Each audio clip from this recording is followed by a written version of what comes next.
Welcome to the Critical Cinema Club. I'm Colm. I'm Sean. We're going to look forward to 2025 and just pick out a few films from each month, whether we want to see them or not, and just have a quick chat about those. So the first one that caught my eye was Wolfman. I believe it might be is it a Blumhouse film? I don't think you're so much a fan, are you? But I enjoy them. Yes, it is. It's a Jason Blum production. Ryan Gosling is also a producer on this one. I don't know anything about anybody who's in this. It's got quite a unknown cast, I believe. So Julia Gardner, Christopher Abbott, Sam Yeager. They call him the Meister. Are you serious? That was a bad joke. So the synopsis of this is a family at a remote farmhouse is attacked by an unseen animal, but as the night stretches on, the father begins to transform into something unrecognisable. Correct me if I'm wrong, but the Wolfman, I believe, is part of like the Universal Monsters, and Blumhouse, they did the Invisible Man. And it looks like they're kind of diving back into this kind of genre with these types of monsters. So I'm not a huge fan of Blumhouse. I'll give this one a go, I think, just to keep an open mind. The next film that I've got on my list is one called Companion. I noticed it had a couple of people in it that I recognise, such as Jack Quaid and Sophie Thatcher. And it's because of who's in it, I thought, oh, let's have a look at this one. So the synopsis on this is a billionaire's death sets off a chain of events for Iris and her friends during a weekend trip to a lakeside estate. A group of people go to a remote house and they're being attacked by something, a bit like the Wolfman. So we've got two films in January that seem to be a very similar thing. I would like it just for once, just to come into the city, just change the scenery a bit. Because it's always somewhere remote. So January looks like a pretty bleak month, other than the fact that there is a film that's just been released called Nosferatu, the remake of I forget when that film came out, the original vampire film, and it's got Nicholas Hoult in it and Bill Skarsgård. Bill Skarsgård, yeah, he's playing Nosferatu, I believe. It's doing really well, so it might be one that I go and see later in the month. Or it's getting some really good reviews, isn't it? People have been picking it up. Right, so another film that's in cinema at the time of this video's release is the Bob Dylan biopic, A Complete Unknown, starring Timothée Chalamet, who looks just like Dylan. Even sounds like him if that is actually him singing. I think he probably is. I mean, Dylan is a bit of a hero of mine and a huge inspiration for my songwriting, and it's a bit of an understatement saying that he's one of the most inspirational and important people in music history. And it's definitely a film that I'm really looking forward to going to see. The film looks like it's done really well with some positive reviews, so I wouldn't be surprised if it's up for a few awards come Oscar season. It's definitely one that I'm looking forward to seeing, and if I get the chance, I might even review it. There is going to be a Star Trek film released. It's released directly onto streaming called Section 31 with Michelle Yeoh. Yeah. And to me, it doesn't look like Star Trek. It looks like it's just another Alex Kurtzman vanity project. Well, I feel like I've seen people already apologising for it before it's even come yes, out. Not good, is it? No, there's I forget the actor's name. I'll flash him up on screen here. He was Sean Slater in EastEnders, so he'll know Ian Beale. He's a big Star Trek fan, and he's come out apologising for it. Surely that is the worst crime imaginable when you're promoting a film. I'm so sorry about this absolutely horrific film we've made.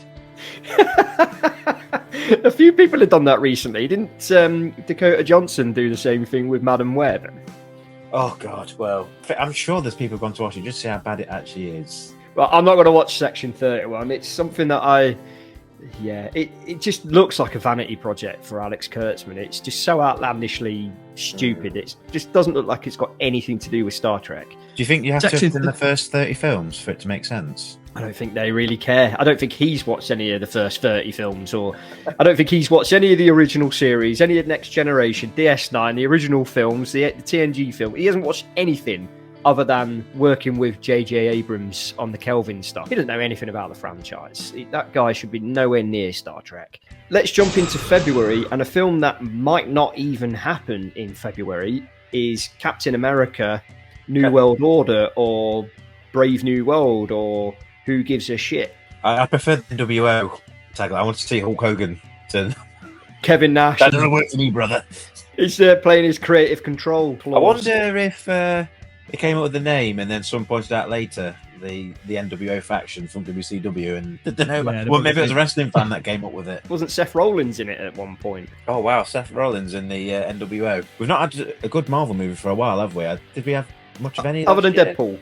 Other than Deadpool, which you wouldn't really class as MCU anyway, really, would you? But Not so really. You've got Captain America kicks off this year's MCU movies. So we've got Thunderbolts in May, and then Fantastic Four later in the year. I think I can't remember what month that's due out. That's July, and I'll come on to both of those. In fact, probably cover Thunderbolts now. I'm not interested in seeing it whatsoever. No, well, this is sort of what we've been saying, isn't it? Where MCU movies of the past, I'm talking in the build up to Infinity War, you had to watch them.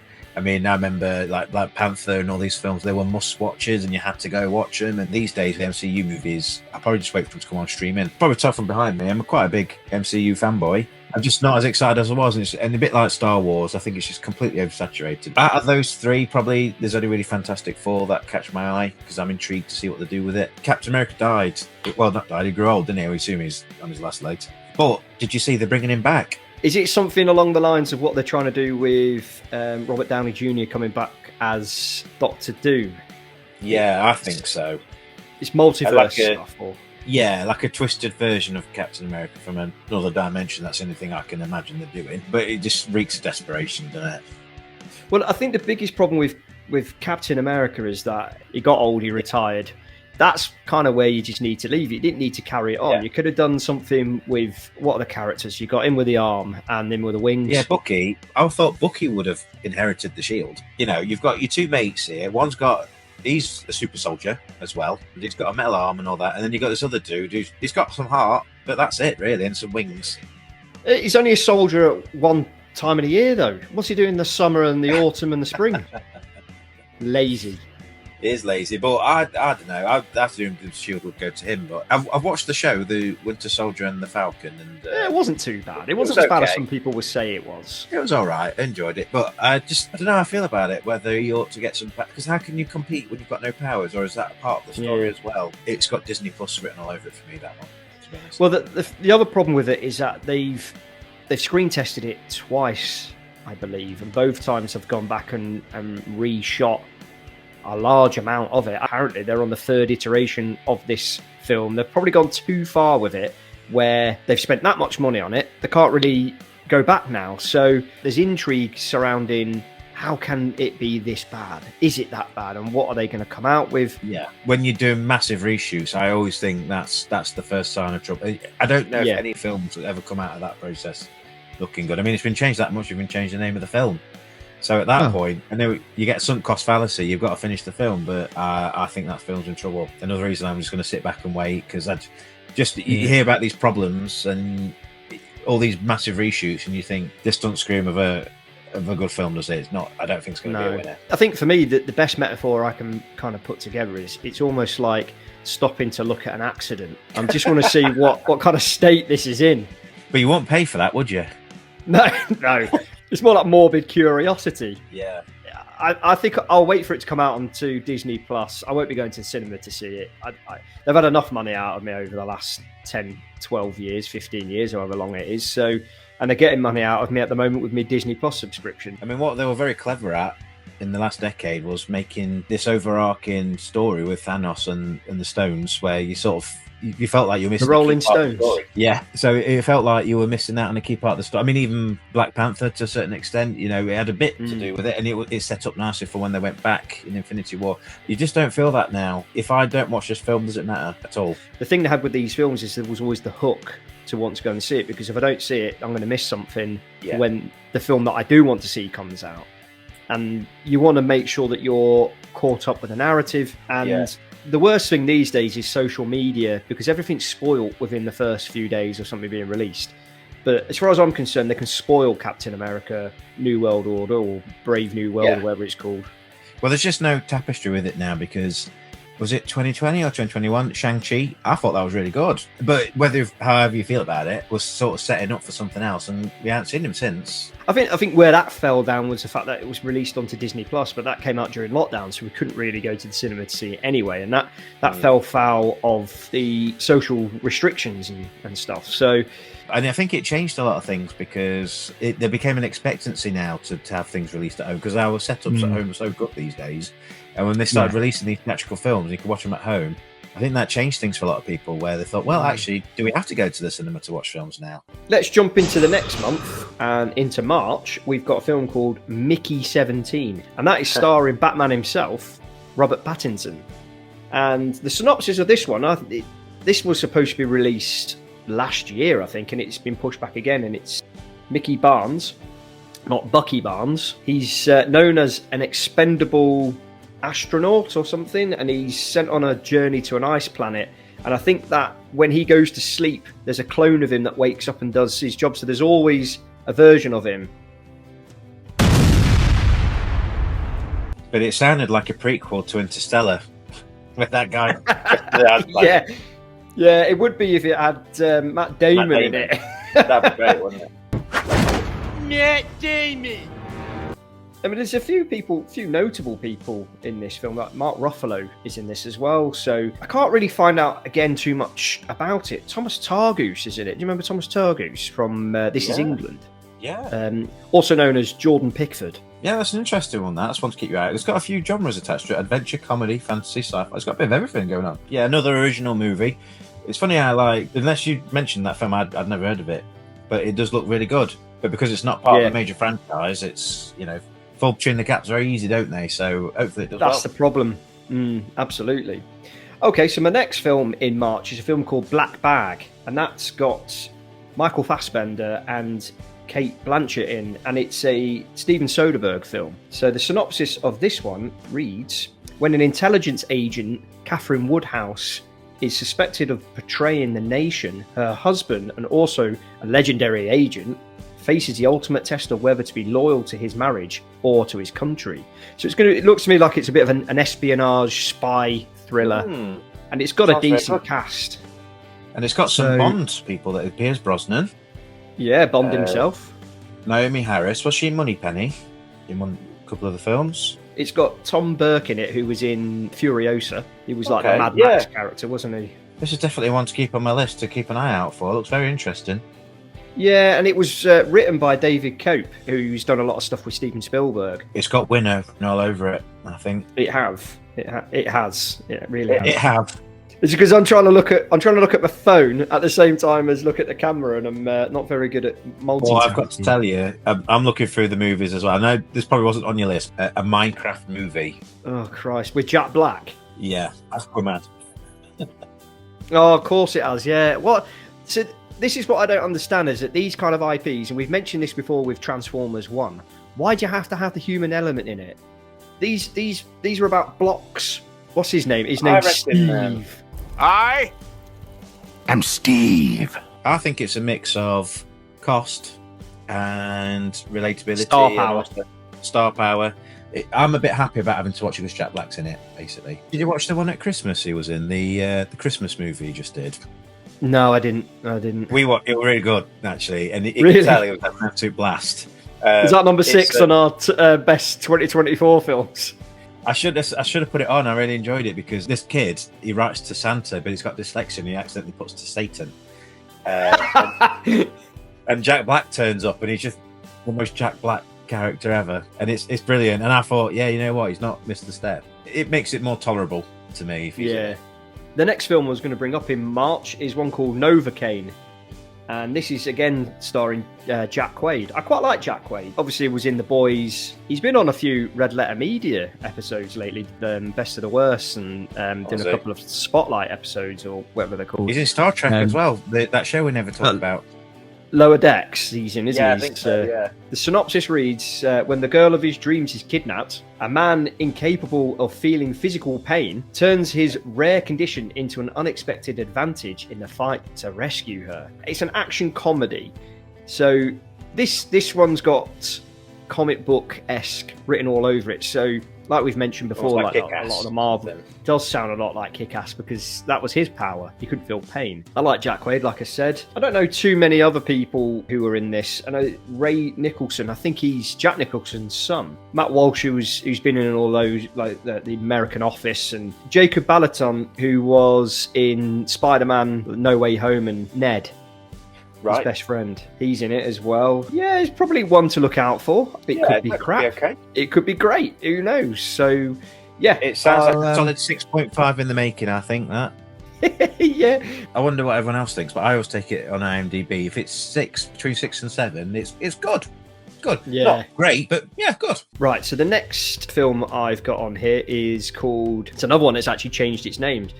Originally, I think it was called Alto Nights, and for some reason on IMDb it's called Wise Guys. It's a period gangster film with Robert De Niro. Okay. It's written by Nicholas Pileggi, who wrote the Goodfellas book, and I believe he was involved in the Goodfellas film. So the synopsis on this one reads, Vito Giovasi, apologies, I'm completely crucify that name, Frank Costello, a pair of Italian-Americans who run two separate crime families in the mid-20th century. Giovasi attempted to assassinate Costello in 1957, although Costello retired from the mob. So I'll give you an awful lot to go by, but I don't know anything about the characters. I'm assuming that these are based on real characters, true events or something, but I'm always happy to see a gangster film with Robert De Niro in. He is... Oh, do you reckon he'll get CGI'd again? Well, if they do, I hope they do it better than they did last time, because yeah, is it The Irishman? That was a slog, wasn't it? The Irishman. It was a decent enough film, but God, it was good. But they de-aged him, but he still like ran like an old man. It was really. That one's got me intrigued again. So, and the next one I wanted to mention is a film that I'm definitely not going to see, but there's so much controversy surrounding this one. I thought it's worth a mention, and that's Disney's live-action Snow White.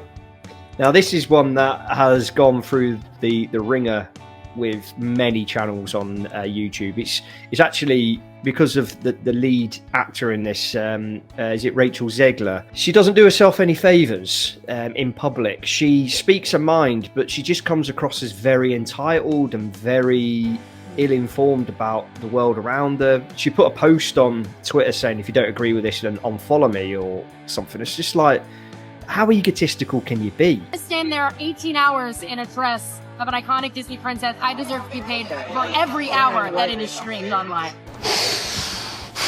What a prick. She seems like the wrong fit for Snow White, because Snow White's supposed to be a kind, gentle character. You know, she's supposed to be the best of everybody, and the witch is supposed to be the worst of everybody, and the witch has got that jealousy over not just her looks, but Snow White as a person, and Rachel Zegler is just not the right fit for that role. And correct me if I'm wrong on this, but my understanding is that we're going to have dwarf characters, that they took them out, and I believe there was some controversy surrounding that, which I don't think it's right for us to get into. Then they changed them to diverse characters, and then there was a big backlash about that, and now they're CGI dwarfs that look like the dwarfs from the animated film, and it just looks like nightmare fuel. You know what? I'm never going to watch another film ever again after that. They're just absolutely ridiculous. It is. They're not even making films anymore, is there? My biggest problem with this isn't the film itself or the controversy surrounding the film on its own. It's more the fact that Disney keep going back to the well to remake their animated classics into live action. Why do you need to keep redoing these films? From a business point of view, you can see the business, as good as the old films are, they are no longer making money because they've been made and done and dusted. Mufasa, I'm not interested in watching it, but there will be people out there who will watch it, and it's an easy book, isn't it? My understanding is that a lot of these films haven't done as well financially as you'd expect them to. They're breaking even at best, maybe pulling in a small profit, but you've also got to kind of put in with that the marketing costs. So you have to take the budget of the film and double it for the marketing, and if it doesn't pull back double its budget, it's considered a flop. They could go back into the Grimm's Tales and pick out different characters that they maybe haven't done before, but they don't. They're going back and remaking Pinocchio, and it looks shocking. And these are all Disney-owned IP, so they can't ever really go off. They're never going to go to any other streaming service, are they? I don't think so. Well, look, yes and no, because these are characters that aren't specifically owned by Disney, such as, well, Snow White I believe isn't a character that's specifically owned by Disney, because it's a Grimm's Tale character, or the German fairy tales, and Pinocchio isn't. And if you remember, Guillermo del Toro did his version of Pinocchio, which was a million times better than the Disney Pinocchio remake. And other studios and filmmakers can go out and remake these films. I mean, imagine a board meeting. Look, we've got this brand new concept. It might work, it might not. Or we've got this Lion King prequel, which will probably scrape back, plenty. And you can see why they would pick that one. It's easy, isn't it? It's an easy decision for them. Snow White is a no-no for me. If anything, I would prefer to show my daughter the original cartoon film. Okay, so I believe we're now into April, and I've only got one film in April, and that is a film called Sinners, and that's starring Haley Steinfeld, Jack O'Connell, who's currently in SAS Rogue Heroes, which is a fantastic series, I have to say. I really enjoy watching that. And he's also from Derby. And Michael B. Jordan. This is a Ryan Coogler directed and written film. Trying to leave their troubled lives behind, twin brothers return to their hometown to start again, only to discover that an even greater evil is waiting to welcome them back. Ryan Coogler is a really good director. He did the first Black Panther film, which I wasn't a massive fan of, but it was a decent enough film. And I think he's one of those directors who's always got a good vision. And Michael B. Jordan's a good actor as well. I'll probably watch anything that he's in. So again, the first film I saw her in was the remake to True Grit, and she was great in that film. That's a good shout. That I think that does look very good. Okay, so we're now into May. We've obviously already discussed Thunderbolts, which I'm not going to go see. So this is probably one that you'll be excited to see yourself. Is Mission Impossible Final Reckoning. Yeah, definitely. I think they've, apart from the second film, which is garbage, been consistently very good. They called it Dead Reckoning Part 1. This was going to be Dead Reckoning Part 2. They've changed that now. This is now the Final Reckoning. Dead Reckoning Part 1, I think, was mostly forgettable, to be honest. It was okay. But on the strength of the previous films running up, I'm a big Tom Cruise fan as well. I think most films he's in are really good. On that alone, I think this will be a winner for me, and I'll definitely be trying to catch that one ASAP. I know Tom Cruise is a massive weirdo, and each one's he's just a complete Fruit Loop, but at the same time, he's a really, really good actor. Like, I always enjoy watching his films. Well, I think this is the thing where sometimes you have to separate the craft from the man. So, I mean, there's a few actors I really like who I think seem very strange in real life, but you can appreciate the work. So he's one of them. Yeah, it seems very intense, doesn't he? Anyway. And it's going to be the last one as well, I do believe. But I bet you any money they end up coming out with another Mission Impossible in the near future. Tom's starting to show his age a bit, so every film it becomes less believable and a bit more of a reach. The first 4 films, I guess, you could believe it, but it becomes so ridiculous, that you have to be so lucky. And now he's getting on a bit, bless him. It's hard to imagine him fighting with these 25-year-olds and outrunning them. And I think it's time to hang it up, I would say. I'd say Tom Cruise is the biggest liar in film history, because you ever see Vanilla Sky, where he's having his mugshot taken, it says 6 foot. Does it? Yeah. He's shorter than me, and I'm 5'8". Yeah, it just shows you, doesn't it?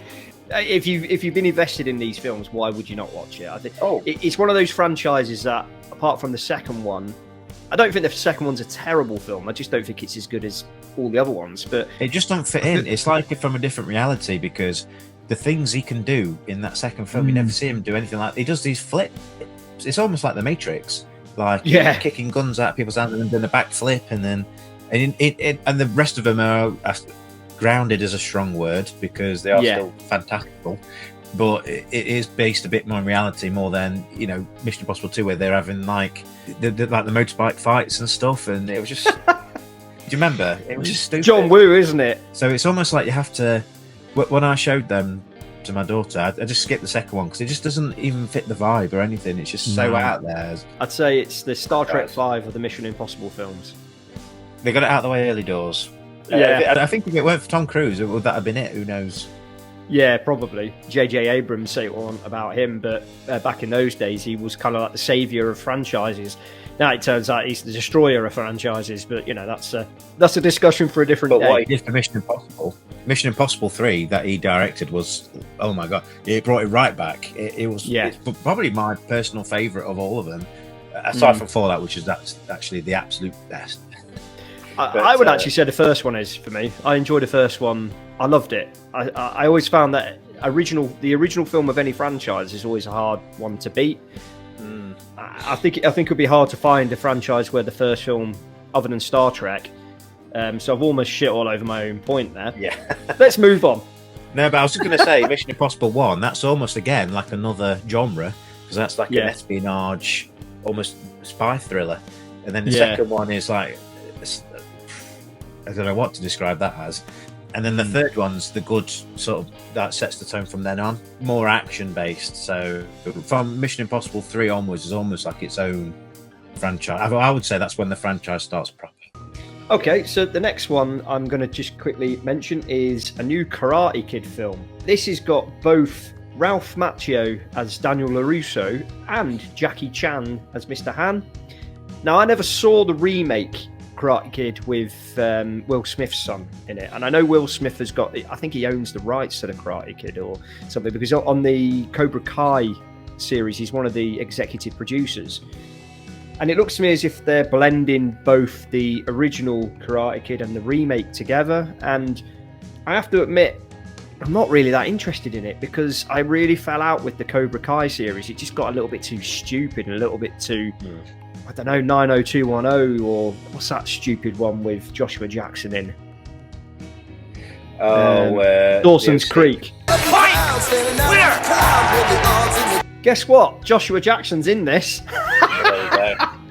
Brilliant bit. I mean, I love the first Karate Kid film. I thought the first Karate Kid film was one of the best 80s films. It's like that coming of age, standing up against the bullies, and I didn't mind the second one. Third one's a bit gash. The fourth one with what's her name? Forget her name now. Hilary Swank, was it? Didn't watch it. The first series of Cobra Kai was quite good, but I fell out of that towards like middle of season 2. It just got a bit stupid. So I don't know. Maybe this is one to wait for streaming. I don't know if it's got anything to do with Cobra Kai or anything like that, but it'll be hard for it to not have. So yeah, I think that rounds out May. June, there's 2 films here, one of which I'm really intrigued for, and I know you will be intrigued for both of them. But the first one is 28 Years Later, and I'm really looking forward to this.